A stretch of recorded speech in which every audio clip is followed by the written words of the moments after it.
welcome everybody. This is your boy, the hip hop wizard. I'm back for another show, another Vinyl Matters moment for you to buy your vinyl. Hope you've been out this week. Last week the sun was shining. I've seen people out with their drop tops and shorts and different color shoes and things like that. It was a bright sunny day. But of course the weather continues to change. 1 minute is cold, 1 minute is hot. You know, you got the Grammys, you got all sorts of stuff going on in the media and the news, and just a whole host of things. Naturally, my co-host McAdoo is not here, so we'll be back with you next week, and we'll be talking about underrated rappers, which I had a chance to look at some videos last night and made me rethink the art of rapping, or the art of MCing, which brings to light. So today, of course, because it's Vinyl Matters Wednesday, so check us on Instagram, check us on Facebook, wherever you are, wherever you may be listening to. We got 5 new tracks and 5 new albums that we were discussing on Diggin In The Crates Hip Hop Podcast, the Hooker and Max Show. But before we get into all that, we have to bring you the news. Some recent things in the news. Just want to give out a shout out to A&T's men's track team, of course. They won the national championship. I actually watched that video. My boy Kino sent me the video, and they had, I don't know if the dude's Hispanic or whatever, but they basically walked everybody down. I mean, they were running like, as my grandma used to say, you're running like you stole something.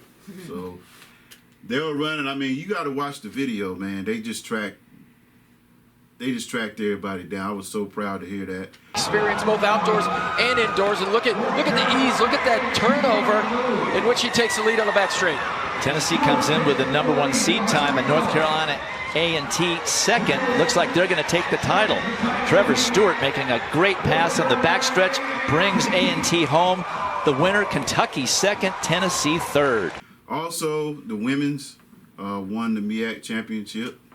Shout out to Terrell, the coach, is doing wonderful things over there at A&T. Giving you the wrap up, I can't believe this, but just hot off the press. Want to see what you guys think about this. NBA superstar LeBron James wants to put together a rap album. No, thank you. So what do y'all think about that? They're already shaking their head in the studio saying, he need to stick to basketball. I don't know. I don't know if... Apparently, here's what he said in a tweet. That he couldn't rap, but had plenty of friends who can. Would y'all be interested in this? Who would y'all want to hear on the album? Who would you want to hear in the album? I really don't know. If he's going to produce it, is he going to have Damian Lillard on there? Is he going to have Shaquille O'Neal? I don't know who LeBron James hangs out with in the rap industry. I don't know. But I know there's a video out there. He was listening to, I was in here with Walter, I think it was last week, and he was bobbing to some dude from Detroit. Some dude in Detroit, Michigan. Hopefully there's a video out there. That shit, baby, that don't mean I'm lazy. I just know I'm working. I just whip her, baby. My man's them just birthed it. Hey! They say that rain don't get, but it ain't never left. And he was just bobbing his head, and I said, dang, LeBron James is rocking. But I don't know if I would want him on a rap album or even featured. I mean, what would he say? I think LeBron should just stick to basketball. Now, if he wants to help produce an album, yeah, but, I mean, who would he have on there? The Baby? Megan Thee Stallion, Rick Ross might be on there. But see, I don't know his taste in hip hop, so I don't know if he would reach out to Andre 3000 or he would reach out to a Nas. I mean, that might be a little bit too much for him, too philosophical. I don't know. Now, another thing in the news, Coming to America, which is one of my favorite Eddie Murphy's movies. I've always been a big fan of Eddie Murphy, right? I'm going to have to put my mask on for that one. I've always been a great fan of Eddie Murphy, going all the way back to Beverly Hills Cops. And he's very comedic. Some familiar faces like Eddie Murphy's in the movie, Arsenio Hall, John Amos, of course, with McDowell's, James Earl Jones, who's a favorite of mine. I know his mother passed away. New faces in the film, dang. Even Black behind Wesley Snipes was in the movie. And they showed behind the scenes how they made that little afro thing that he had. It was really unique. Of course, they had to. Now, this is what struck me, is that Eddie Murphy was talking about how they was making a movie, and they basically forced him to put somebody white in the movie. But of course, that guy was in the original movie, and I think the movie's a classic. And then the fact that in the opening scene, if you didn't know, that house was Rick Ross. They filmed it at Rick Ross's house, which, if you look at the house, it kind of has that appeal of Africa. So I think they did a very good job. Of course, he has a son. They kind of relived that, but I still think that the first one is a classic. It's a classic, no doubt. You should go out and check it, but if you haven't seen the first one, you need to see the first one. Moving on, Nas shares his opinion on today's rappers in his latest interview. While performing his album, King Disease, Nas was quoted as saying, this is what he said about rap today. I appreciate what's out there, but there's no one keeping me up at night. I hear a new rap record and think it's great, but I don't listen to it the next week. I think there's value in what he's saying. I think what he's saying is that you got a lot of these one-hit wonders. You got a song that comes out, and it's not something you're saying, I'm going to keep listening to it over and over and over. There may be some artists out there, but when he says, I appreciate what's out there, but it's not keeping me up at night, I think he's talking more of the lyrical part of hip-hop, in terms of your delivery and the musicianship of it. But again, you have the older era hip-hop in the 90s, and then you have this generation of hip-hop. So I think it's it's some value to it, but I think he's more talking about the artistry, the delivery.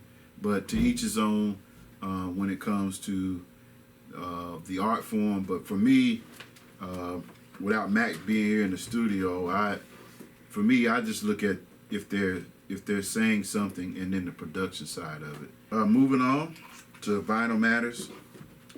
5 for 5. 5 records spun in 5 minutes with facts in between. First one is Warning. Biggie Smalls released in 1994.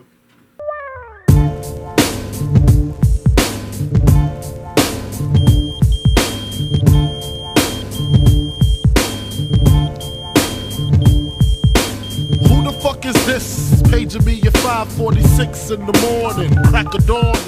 That's always a classic. Big Daddy Kane passed up on the beat. I didn't even know that, but Big Daddy Kane passed on the beat.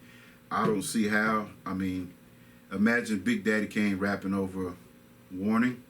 The beat samples from Isaac Hayes' song Walk On By. That's where it came from.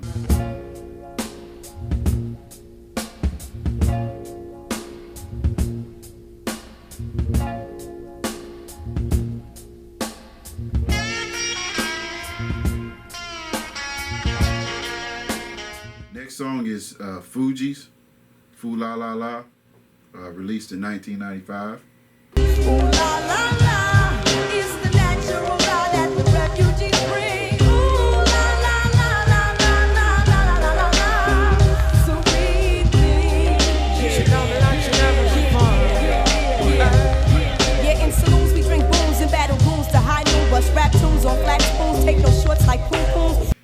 contains samples from Tina Marie, Ooh La La La, if you remember. Ooh la la la, it's the way that you feel when you know it's real. Ooh la la la, it's the one that's inside when you're satisfied. Tina Marie did some songs with Rick James, right? I mean, I was reading something. They said if you go to a party at Rick James' house, you stay for a week because he would just party hard. But Ramsey Lewis, great jazz. If loving you is wrong, I don't want to be right.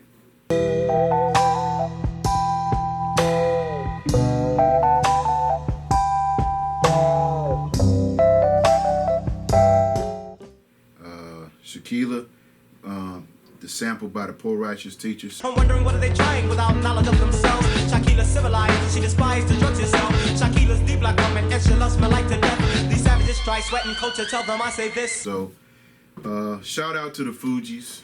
Foo La La La was again, we're talking about 90s music, where basically feel good music. Again, the Fugees, classic. The beat was rejected. This beat was actually rejected by Fat Joe. Now, Fat Joe, you rejected this beat. I don't know why. I mean, but you know, his delivery is quite different. So High, Project Pat, released in 2001. So high, so high. H-A-Y, slice the blunt, like free shit. I love dope, dope loves me.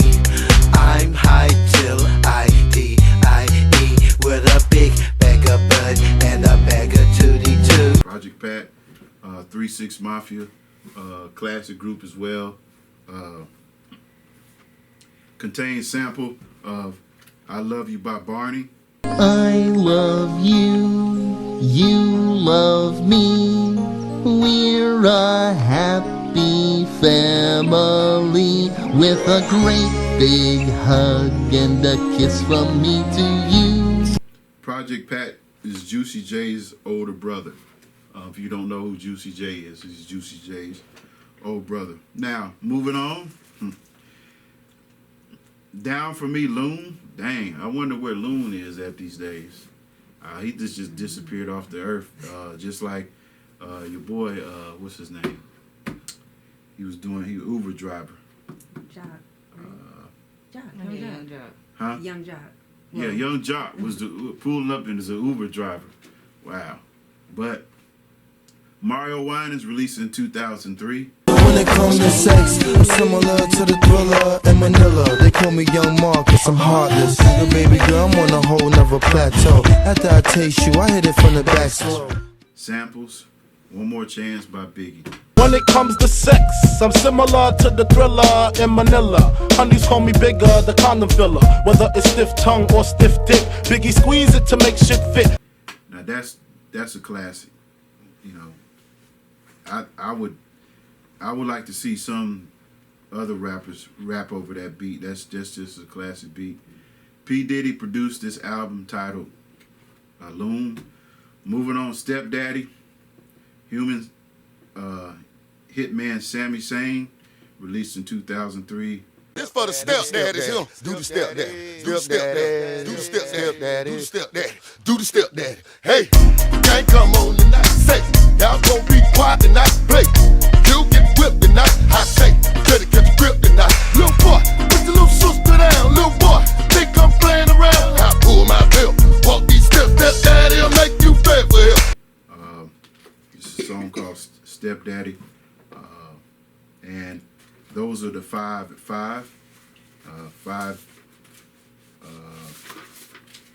songs in 5 minutes. Now let's move on to Vital Matters album. Man, remember, on every record lies jazz, hip hop, rock and roll, gospel, inspirational music, comedy, all lies on the record. So, the first up the bat, if you swing that bat, 2001, Dr. Dre, released in 2001. This is only his second album. He had Hitman on there. It's a classic album. He's got Mary J. Blige on there. I wish Dr. Dre would produce something else. He's a classic producer. Remember, he's got the Chronic. I can remember when he first brought Snoop Dogg out with Deep Cover. Classic beats. Moving along, don't look any further. Dennis Edwards with that crazy looking Jerry curl, released in 1984. Dennis Edwards was a former Temptations singer. Wow, it's part of the Temptations. So don't look any further is a classic. It's been sampled many times. Actually, I think it's been sampled by Biggie Smalls. Mafioso,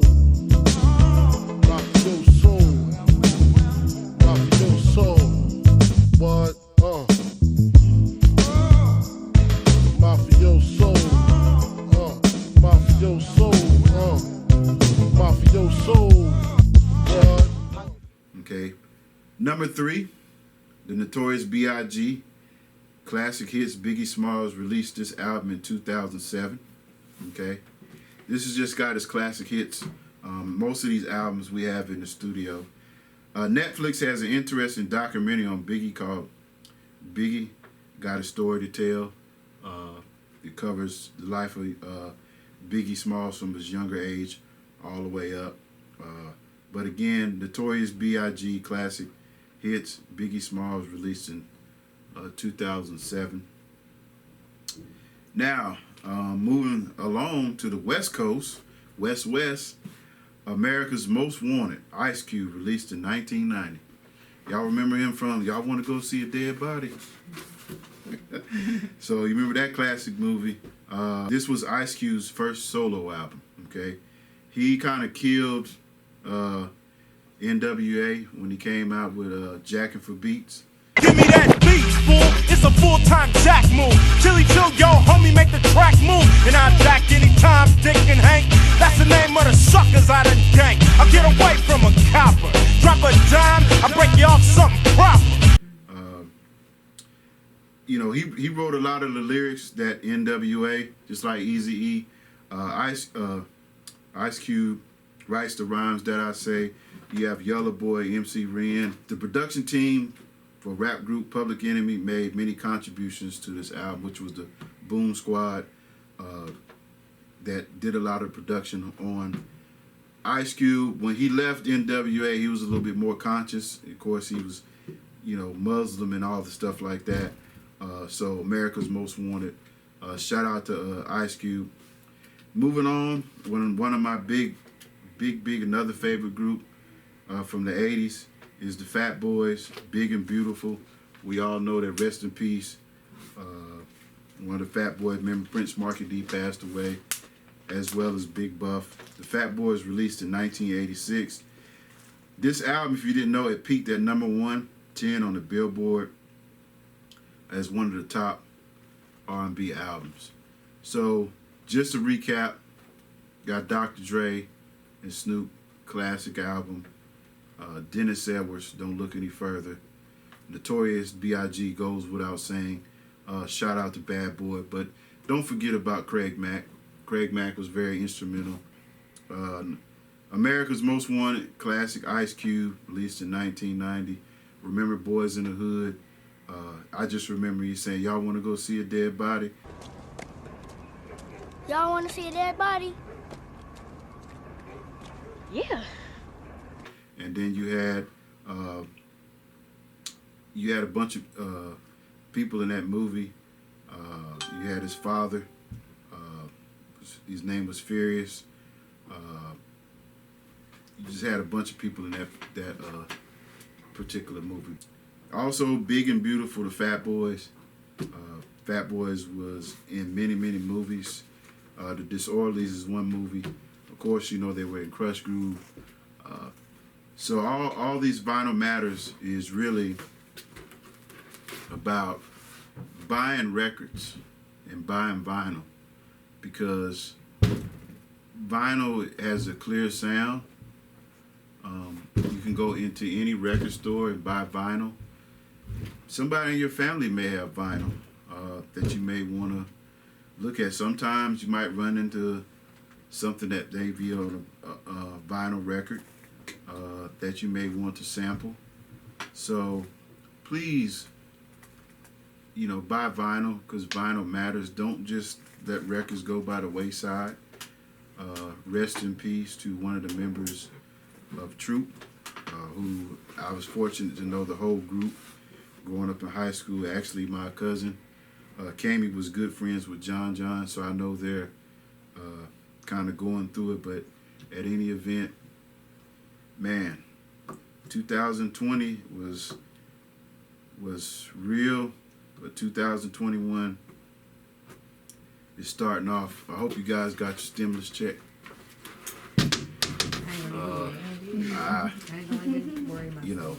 Do right when you get your stimulus check. Do right with your stimulus check. Don't go to the mall and go shopping. Don't go buy that 79-inch screen TV and know you got a cell phone bill to pay, or a car note. You don't want to wake up in the morning and the tow truck pulled behind your car. Please, please, please pay your bills, because if you don't, the Grim Reaper will come to get you. I know it from experience. So I tell my daughter all the time, pay your bills. But the more positive thing, we are working on the new studio. There's some sound up there. There's a stage up there. And you'll be getting more information. I don't want to give it out just yet, but it's going to be an amazing thing. We'll do more things to come. Bigger fish to fry, money to be made, of course. We need money, okay? If you're looking for some PR, reach out to Wide Publicity. She can get you straight if there's any artists out there. We have some wonderful interns, as this show is being run by interns in terms of the video. Hopefully one day we may be able to give out some scholarships for internships for college students, particularly A&T, Aggie Pride. But remember, music is for everyone. Music fills your soul.